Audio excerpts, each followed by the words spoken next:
Just as the group were thrusted into the room, the atmosphere in the faculty office was tense with anticipation as Ethan, Riley, Anne, Lily, and Nella stood before the assembled professors. Professor Embervert perched on the edge of the pine-wood desk. In front of them, a stern gaze swept over them all as he cleared his throat, comically his glasses falling from his nose into his lap as he struggled to catch them. While replacing them on his face, his expression betrays a mixture of embarrassment as he addressed the group. "Ahem, as you all know, we have a serious situation on our hands," he began, his voice echoing with the weight of the impending crisis. "Headmistress Althalia has disappeared without a trace, and many are saying you have something to do with it. Is this true?" Ethan shifted uneasily, the weight of guilt settling heavily upon his shoulders as he recounted the events that led to the headmistress's disappearance. "Riley and we were performing magic that's forbidden outside the classroom," he confessed, his voice barely above a whisper. "But we were trying to warn the headmistress. We sensed something was wrong, something threatening the safety of the academy." Riley nodded in agreement, his expression grave. "We didn't mean to break the rules, but we had to act. We thought she was in danger. Ethan is brilliant at spellcasting, so he took the lead, but I followed in his footsteps, and we did attempt one of the quantum illusionist spells. I promise you, Professor, it didn't harm anybody."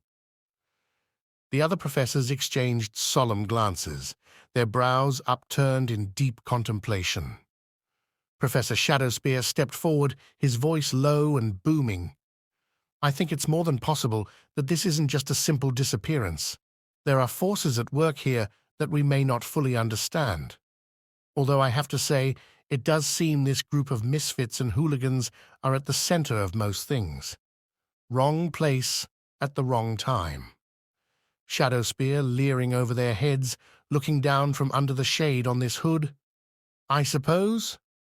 Professor Veilstorm nodded in agreement, her eyes shining with a steely determination. "We must consider all possibilities. It's conceivable that her disappearance is not the result of a spell, but rather a deliberate act of kidnapping."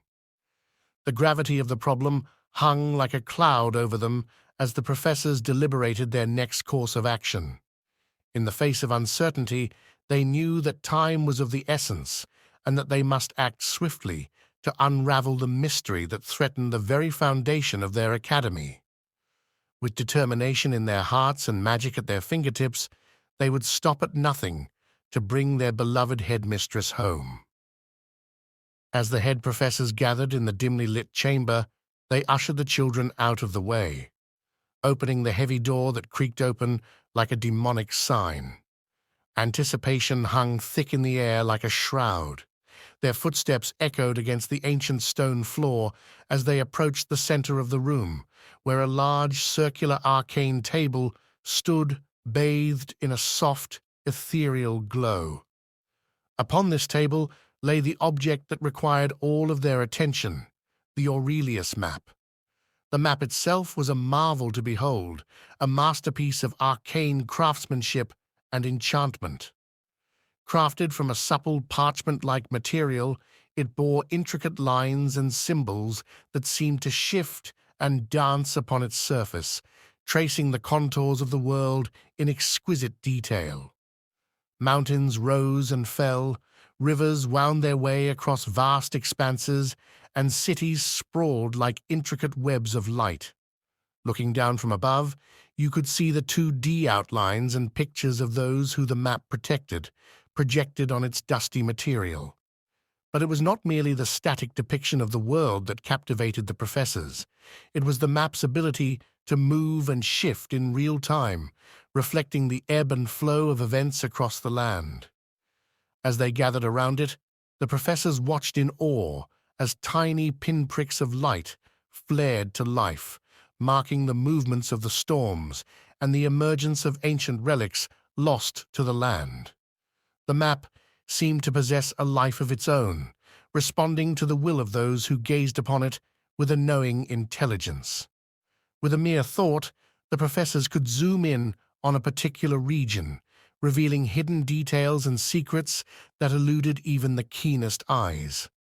They could manipulate the flow of time by using their wands to rewind and fast-forward with a casual flick of a charm, observing events as they unfolded or rewrote themselves in the tapestry of fate. Professor Quasar, the astute illusionist, leaned in closer, studying the trails and symbols with furrowed brows. "She's heading towards the eastern villages," he observed, tracing a path with his finger. "But why would she venture out that far? It doesn't make sense. It's extremely dangerous going into those parts." As the professors exchanged perplexed glances, Professor Embervert, the master of elemental magic, spoke up. "Wait a moment," he interjected, his voice resonating with authority. "She's disappearing off the map." He forcefully removes it from the table and twists it all around. "It's as if she's being obscured by some kind of magic, but I haven't seen this magic before." With a swift flick of his wand, Embervert rewound the map, zooming in on the area where the headmistress had vanished. As the image expanded, revealing the surrounding terrain in intricate detail, Professor Shadowspear, always vigilant, narrowed his eyes with suspicion. "How is this possible?" he murmured, his voice a low rumble. "Someone is tampering with the map. They know how it works." In that moment, Shadowspear raised only his eyes to meet with Embervert's gaze. They both displayed the same urgency on their faces. Embervert nodded grimly, his expression darkening. "Indeed," he agreed, his mind already racing with possibilities. "Which means the individual who kidnapped her must be one of us." In a flash of fear, Professor Embervert wielded his wand. Its sleek, ebony surface shimmered with arcane energy, casting an otherworldly glow across the chamber. From Professor Shadowspear's perspective, the wand appeared thrashing right between his eyes as a conduit of power, its intricate carvings pulsating with each flick and flourish. Embervert's piercing gaze locked onto Shadowspear, his voice resonating with authority. "Tell us, Shadowspear," he began, his tone firm yet probing. "Are you dealing in the dark arts again, sir? Maybe up to old tricks selling off things that don't belong to you? Perhaps Pemblewinks is in on this trickery?" Shadowspear leapt into action under Embervert's intense scrutiny, knocking the wand out of his hand, his own gaze flickering with a sense of poised rage. "I assure you, I wouldn't be so careless," he insisted, his voice tinged with frustration. "But there may be individuals from my past, connections I've long since severed. They might have information. If you're a good boy, I may look into it further." Before Shadowspear could elaborate further, Professor Veilstorm interjected, her voice sharp with accusations. "Don't play coy, Shadowspear," she admonished, her eyes narrowing. "We know of your past dealings with the darker magics. You're the only one among us who would betray us all." Professor Quasar nodded in agreement. He sighed deeply before shaking his head. "Indeed," he concurred, his voice tinged with suspicion. "Your past actions speak volumes. It's no coincidence that she's gone missing, and you're the only one with ties to the shadows." Shadowspear's aura is suddenly revealed to them.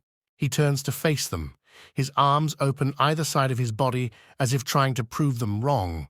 A swirling spectrum of colors that reflected his emotions shifted with agitation, but he maintained his composure. "You're wrong," he protested, his voice laced with defiance. "I may have dabbled in darkness once, but I've long since renounced those ways. I would never endanger the headmistress, no matter our differences." Embervert raised an eyebrow skeptically, his wand poised for action. "Prove it," he challenged, his voice pushing harder. "Show us your aura. Let us see the truth behind your words."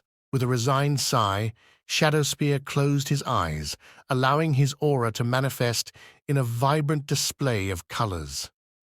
As the hues swirled and danced around him, the other professors watched intently, searching for any hint of deception. After a tense moment, Embervert nodded in begrudging acceptance.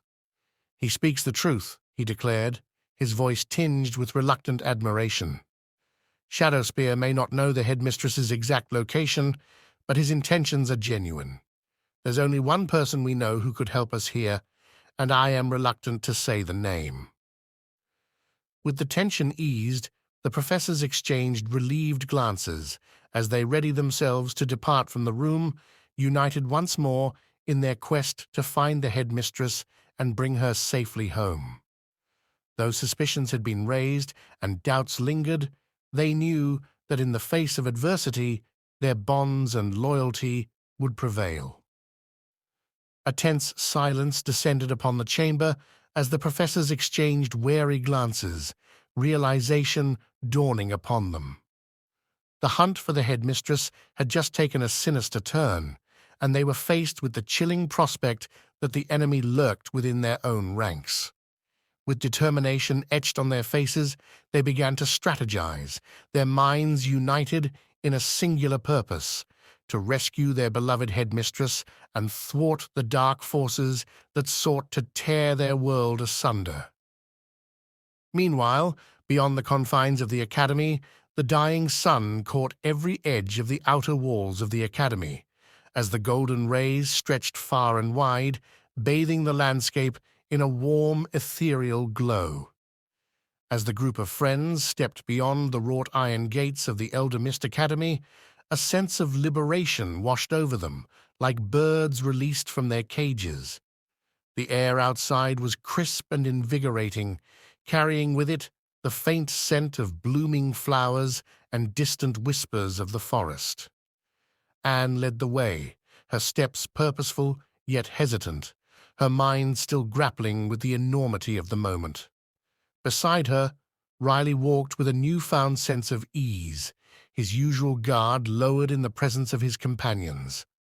Ethan followed closely behind, his eyes darting nervously from side to side as if expecting trouble at any moment.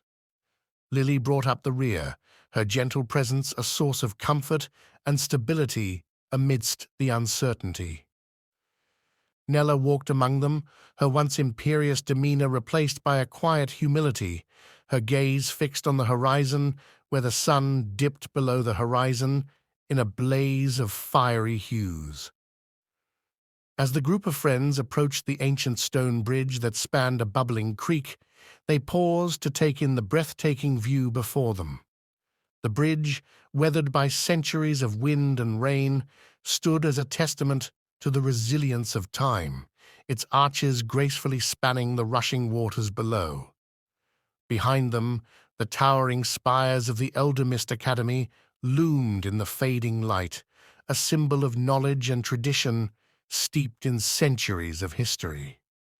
The last rays of the setting sun bathed the ivy-covered walls in a warm golden glow, casting long shadows across the manicured lawns and cobblestone paths. Riley nodded in agreement, his gaze fixed on the horizon where the sun dipped below the horizon, painting the sky in hues of orange and pink.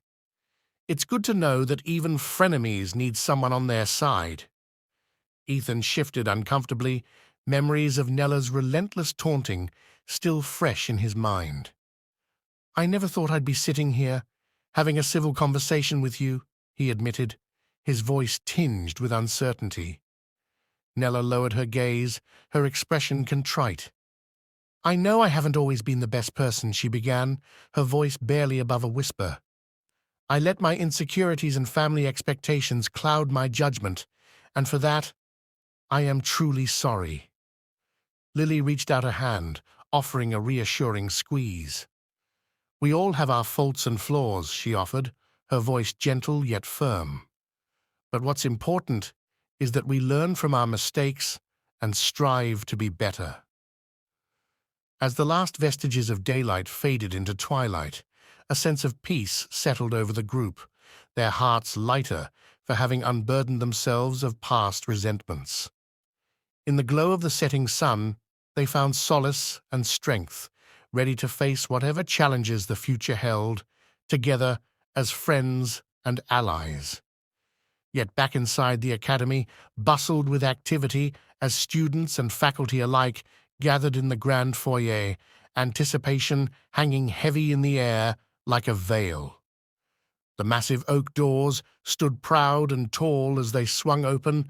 Beneath the sound of talking students was the sound of heels against the cold stone, allowing slivers of sunlight to filter into the cavernous hall, casting dancing patterns upon the marble symbols in the middle of the room. Amidst the throng of eager faces, a figure emerged from the shadows, her presence commanding attention despite the lack of fanfare. She moved with a poise and grace that spoke of years spent navigating the intricacies of courtly life, her regal bearing softened by a touch of weathered elegance. As the figure stepped further into the sunlight, a glint of silver caught the eye of those gathered, drawing their gaze to the ornate bag she carried at her side. Its rich purple hue seemed to shimmer in the light, hinting at the mysteries it contained within. All around, heads turned as the students and faculty took notice of the mysterious newcomer. Whispers fluttered through the air like autumn leaves, speculations swirling as to her identity and purpose. Who was this new and imposing figure, and what had brought her to the academy? As Anne, Riley, and company decided it best, they made their way back towards the academy, their minds buzzing with the warmth of friendship and the beauty of the sunset they had just witnessed. As they approached the familiar silhouette of the academy's entrance, a figure emerged from the shadows, sending a shockwave of disbelief rippling through their hearts. It was Miss Perifold. For weeks, they had resigned themselves to the belief that they would never see her again, that she had vanished into the depths of the mystical realm without a trace. And yet, here she stood before them, her presence a beacon of hope in the darkness. Anne's breath caught in her throat as she locked eyes with the woman who had been like a parental figure, her heart pounding with a mixture of joy and disbelief. Riley's hands trembled as he reached out to grasp her arm, as he tugged at her cuff, his eyes wide with joy. "Miss Perifold?" Anne whispered, her voice barely above a whisper. The woman smiled, her eyes sparkling with warmth and affection. Yes, it is me," she murmured, her voice filled with emotion. "Did you think I wouldn't return?"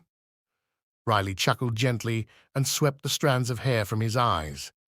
"Well, you did say you are not allowed back here." Anne rushed forward to embrace her beloved mentor, her heart overflowing with gratitude and relief. Riley followed suit, his arms wrapping around them both in a tight embrace, his own eyes shimmering with unshed tears. In that moment, as they stood together in the fading light of the evening, surrounded by the familiar sights and sounds of the academy, Anne and Riley knew that no matter what challenges lay ahead, they would face them with the unwavering support of their dear friend and mentor by their side. And as they basked in the warmth of her embrace, they felt a sense of peace and contentment wash over them, knowing that they were home at last. Among the energy-filled crowd, Anne and Riley stood transfixed, their hearts pounding with recognition and joy. Both of them knew that walk even from afar, as it was so obvious. "Is it really you?" Anne exclaimed, her voice filled with disbelief and delight. She turned to face them both, reassuring them with a hand on both their shoulders, her eyes crinkling at the corners with a knowing expression. "Indeed it is," she replied, her voice tinged with a hint of nostalgia. "I have returned to aid you and all your friends here, to guide you through the trials that lie ahead. Now we need to step into first gear and gather the students." Anne couldn't help but let the tears she held back fall. Water welled in Anne's eyes as she embraced her old friend round the waist, the weight of their shared history washing over her like a wave. Riley joined them, his heart overflowing with gratitude for the woman who had been a mentor and confidant in times of need. Miss Perifold stood at the center of the grand hall, her presence commanding the attention of both students and professors alike. As Anne and Riley clung tightly to her waist, their faces etched with relief and joy, she gently pried their arms away, her lips quaking into a bemused smile. "Oh, would you stop it?" She addressed them with a touch of amusement, her voice carrying across the hushed hall. "As heartwarming as your display of affection is, I must remind you that we are in the midst of rather dark and uncertain times. Hugs can happen afterwards." Anne and Riley exchanged sheepish glances, their cheeks flushing with embarrassment, as Miss Perifold continued, her tone gentle yet firm. "There's no need for such dramatics," she added, a hint of mirth displayed in her eyes. "Your spellcasters now are not merely children." Her words elicited a ripple of laughter from the assembled students and professors, the silence in the room dissipating like morning mist. With a gracious nod, Miss Perifold turned her attention to the gathered crowd, her expression grave yet determined. "Now then," she began, her voice carrying a steely resolve, "let us focus our energies on the task at hand. We have much to discuss and plans to be made if we are to confront the recent goings-on, and we must act fast." As Miss Perifold led the students down the grand staircase that ascended from the double doors of the academy, her posture was regal and commanding, exuding an aura of authority and confidence. With each step, she radiated a sense of calm and assurance, her presence a beacon of strength for the students who followed in her wake. As they entered the courtyard, Miss Perifold maintained her poised demeanor, her gaze sweeping over the assembled students with a mixture of pride and determination. Beside her, Professor Veilstorm walked with a hint of uncertainty, her youthful features furrowed in worry as she glanced around at the gathered crowd. Behind them, the other professors followed in an orderly line, each displaying their own distinct personalities. Professor Shadowspear, though impeccably poised, carried with him an air of darkness that seemed to linger around him like a shadow, a silent reminder of the depths of his knowledge and experience. Professor Embervert, on the other hand, was more light-hearted and jovial, his easy smile and playful demeanor bringing a sense of warmth to the group. He exchanged kind smiles with those before him. Professor Veilstorm, the youngest of the group, felt a knot of uncertainty knot in her stomach as she pondered the journey that lay ahead. She cast nervous glances at her fellow professors, unsure of what to expect, but determined to do her part to help find the headmistress. Meanwhile, Professor Quasar, the eccentric member of the group, seemed unfazed by the gravity of the situation. He cracked jokes and made witty remarks as he interacted with the students, his infectious laughter filling those around him with joy. As the group fell into a solemn silence, Miss Perifold decided to break the rising sound of the crowd with one of her famous claps, her hands coming together with a sharp sound that echoed through the courtyard. Instantly, the students and professors fell silent, their attention focused solely on her as she prepared to address them. With a steady voice, she outlined their mission and the importance of working together as a team to bring the headmistress home. And as she spoke, the determination in her voice sparked a flame of hope in the hearts of all who listened, uniting them in a common purpose as they prepared to face the challenges that lay ahead. As the students gathered in the courtyard, Miss Perifold stood at the front, her staff held aloft as she surveyed the crowd with a determined gaze. With a graceful sweep of her arm, she pointed through the throng of students, her finger resting on a figure at the back of the courtyard where the professors stood in a row. "Professor Veilstorm," she called out, her voice carrying across the courtyard with authority. "I need you to join us on this journey." Professor Veilstorm raised her head from looking at the floor in surprise, her expression curious as she stepped forward to meet Miss Perifold's gaze. "Wait, me? Why?" she inquired, her voice tinged with uncertainty. Miss Perifold turned to face her eyes meeting Veilstorm's with unwavering resolve. "Because, my dear," she replied, her voice soft yet firm, "you are the youngest among us, but you have already proven yourself to be wise beyond your years. There is much that you still have to learn, but there is also much that you have already accomplished." Veilstorm's expression softened as she absorbed Miss Perifold's words, a sense of pride swelling within her chest. "I understand," she said, her voice steady with determination. "I will do whatever it takes to help find the headmistress and help to bring her back where she rightfully belongs." With a nod of gratitude, Miss Perifold turned back to the assembled students, her staff held high as she addressed them once more. Together, they would embark on a journey filled with challenges and obstacles, but with Professor Veilstorm by their side, they knew that they would face whatever lay ahead with courage and determination. As Miss Perifold and Professor Veilstorm stepped through the towering gates of the courtyard, they entered a world of enchantment and wonder. The mystical spectacle of the Academy Gardens unfolded before them, a riot of color and magic that seemed to dance in the sunlight. As they walked, statues seemed to come alive, their eyes following their every move with a silent watchfulness. Birds flitted through the air, their feathers shimmering with iridescent hues, before transforming into delicate flowers that bloomed at their feet. Giant butterflies with wings of stained glass fluttered overhead, casting kaleidoscopic patterns of light and shadow on the ground below. But amidst the beauty of the gardens, Miss Perifold and Professor Veilstorm felt a sense of unease creeping over them. The air was thick with anticipation, a silent invitation to venture into the unknown. Miss Perifold reached out and took Professor Veilstorm's hand, feeling the tremble of fear that coursed through her companion's fingers. "It's all right, my dear," she reassured her, her voice calm and steady. "We are in this together." Professor Veilstorm nodded, her breath coming fast with panic. "I've never ventured far beyond the academy walls since being hired here," she admitted, her voice tinged with uncertainty. "I'm not sure what to expect."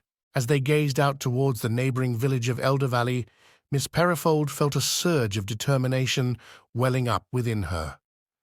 Across the expanse of canyons that the Academy, Elder Mist, was nestled between, lay a world that she was very familiar with, yet still she was nervous. On one side, the bustling magical market of Ravenscroft stood tall, its streets alive with the hustle and bustle of vendors and shoppers, like always. Tall townhouses as far up as the eyes could travel. But on the other side, the village of Quillside lay quiet and still, its tiny circle of homes nestled amidst the rolling hills. Pathways connected the quaint, fairy tale-like huts, but there was a sense of loneliness. Barely visible was a worn signpost that has been graffitied with the words, "The poor wizards live here," making Mrs. Perifold huff at the sight of such nasty a display of words. With a deep breath, Miss Perifold steeled herself for the journey ahead. Though the path may be fraught with challenges and uncertainty, she knew that they must press forward with courage and determination. And as she cast her gaze towards the horizon, she felt a flicker of hope ignite within her heart, guiding them towards the unknown with unwavering passion. As dusk settled over the land, Anne and Riley found themselves traversing a winding, narrow path that hugged against the cliff top, offering breathtaking views of the raging waves crashing far below. The students, weary from the strain of the long walk, trudged forward with heavy steps, their spirits dampened by fatigue. As they looked down over the edge of the cliff, Anne and Riley felt a thrill of excitement mingled with trepidation. The sea stretched out before them, its churning waters illuminated by the fading light of the setting sun. High above, small winged creatures darted through the sky, their golden feathers catching the last rays of daylight. "Look, Anne!" Riley exclaimed, pointing towards the sky. "It's the Bright Wings again." Anne followed his gaze, her eyes catching only their tails as she beheld the majestic creatures soaring overhead. The Bright Wings were a sight to behold. Their bodies resembled those of cats, with long pointed ears and sleek fur, but their wings were reminiscent of bats, adorned with long spiked tails and feathered plumes in hues of gold and turquoise. As they watched in wonder, Lily interjected with excitement. "The Bright Wings are ancient creatures," she explained eagerly. "Legend has it that they were once the guardians of the skies, watching over the land with their keen dark eyes and swift wings. They are said to possess great wisdom and knowledge, and many believe that encountering a bright wing is a sign of good fortune in your future." Anne and Riley listened intently, captivated by Lily's words. Despite their weariness, the sight of the bright wings soaring above them filled them with a renewed sense of wonder and curiosity. As the group of students continued along the narrow path hugging the cliff top, exhaustion weighed heavily upon them, their steps growing sluggish with each passing moment. Among them, a nerdy and willowy male student named Oliver found himself stopping to catch his breath by a grand tree that held on by its roots to the cliff edge.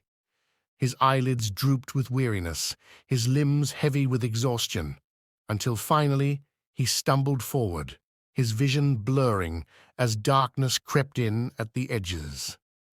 In a terrifying moment, Oliver teetered dangerously close to the edge of the cliff, his body tilting precariously over the abyss. As Oliver stumbled through into the tree, his senses dulled by exhaustion, a faint rustling drew his attention. Looking up, his heart froze as he beheld a colossal silhouette emerging from the mist atop the cliff edge. The creature, towering and monstrous, seemed like an amalgamation of rock and foliage, its massive form cloaked in layers of moss and tangled vines, blending seamlessly with the ancient trees surrounding it. With each step, the ground trembled beneath Oliver's feet, his own strength waning as he struggled to comprehend the enormity of the being before him. It loomed over him, a specter of primal power, its eyes like smoldering embers, burning with a fierce, otherworldly intelligence.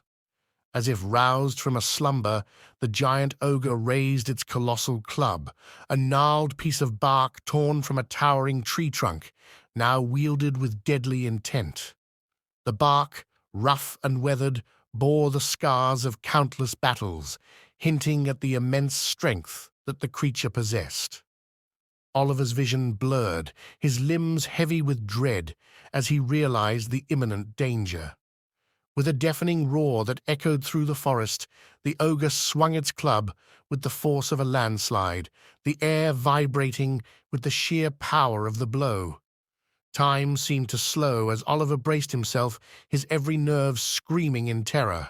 The club descended like a falling tree, a thunderous cacophony filling the air as it hurtled towards Oliver, threatening to crush him beneath its weight. In that moment of peril, the world narrowed to a single primal instinct: survival. However, Oliver misjudged his movements and got dragged by the club towards the cliff edge, where he slipped over a drop. The collective gasp of horror echoed through the air as his classmates watched in disbelief, frozen in shock at the sight unfolding before them. In slow motion, just as Riley turns to witness the scene, it goes in slow motion as Oliver descends beyond the vantage point where the students no longer can see him. Riley, with lightning-fast reflexes, leapt into action, his heart pounding with adrenaline as he raced towards the edge of the cliff. Ethan, a sturdy and dependable companion, followed close behind, his muscles tensed with determination. "Lily, quick! Get the others!" Ethan shouted, his voice urgent as he reached out towards Oliver, his and Riley's hands extended in a desperate bid to save him. Lily screamed with a cry so loud Mrs. Perifold is alerted, but as she looks on at the scene unfolding, she's stuck in place, her breath caught in her throat as the students wasted no time in rallying themselves into action. "Everyone, come quick! Oliver's fallen," she cried, her voice ringing out through the gathering dusk. In that heart-stopping moment, emotions ran high as fear and determination waged war within each student's heart.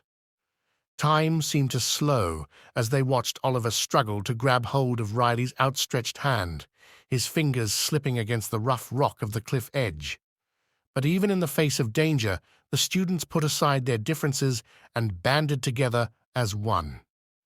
With a collective effort, they rushed forward, forming a human chain to reach out to Oliver and pull him to safety. As Riley and Ethan strained against the weight of Oliver's body, their muscles burning with exertion, a surge of relief washed over them as they felt the firm grip of their classmates' hands clasped around their own. With a final heave, they managed to hoist Oliver back onto solid ground, his breath coming in ragged gasps as he lay trembling with shock. In the aftermath of the harrowing ordeal, the students stood together in silent solidarity, their hearts pounding with the shared realization of just how close they had come to losing one of their own. Amazingly, the giant covered by foliage had grown bored of his antics and had decided it was time to retreat back into the heart of the forest ahead of it. As Oliver lay on the ground, his chest heaving with ragged breaths, he couldn't shake the overwhelming sense of dread that washed over him. The near-death experience had left him shaken to his core, his mind reeling with the realization of just how close he had come to the edge of oblivion. As he stared out at the vast expanse of the ocean below, the waves crashing against the rocks in a relentless symphony of sound, he felt a surge of emotion welling up within him. His life had flashed before his eyes in that terrifying moment, every moment of joy and sorrow, every dream and aspiration suddenly laid bare before him. In the midst of his turmoil, Professor Veilstorm approached, her expression grave yet compassionate. Without a word, she draped her jacket over his trembling shoulders, offering him a small measure of comfort in the face of his fear. "Thank you," Oliver murmured, his voice choked with emotion as he struggled to find the words to express his gratitude. Professor Veilstorm nodded solemnly, her gaze flickering towards Anne and Riley, who stood nearby with concern etched upon their faces. "You saved his life," she said softly, her voice carrying a weight of appreciation. "Thank you for acting so quickly." Meanwhile, Miss Perifold, her concern evident in her furrowed brow, approached Oliver with a gentle inquiry. "Can you still stand?" she asked, her voice tinged with concern. Oliver nodded in response, his voice a mere whisper as he replied with a mellow tone, "Yes, I think so." With a reassuring smile, Miss Perifold extended her hand to help Oliver to his feet. As he rose unsteadily, his legs trembling beneath him, he felt a renewed sense of determination welling up within him. Though the journey ahead would be fraught with challenges and danger, he knew that he would face it with courage and resilience, buoyed by the support of his friends and the knowledge that he had been given a second chance at life. And as they continued on their journey, each step forward was a testament to the strength of the human spirit, undaunted in the face of adversity and bound by the unbreakable bonds of friendship. As Oliver leaned on Nella and Anne for support, he felt a wave of gratitude wash over him. Their steady presence gave him the strength to continue on, despite the lingering tremors of fear that still coursed through his veins.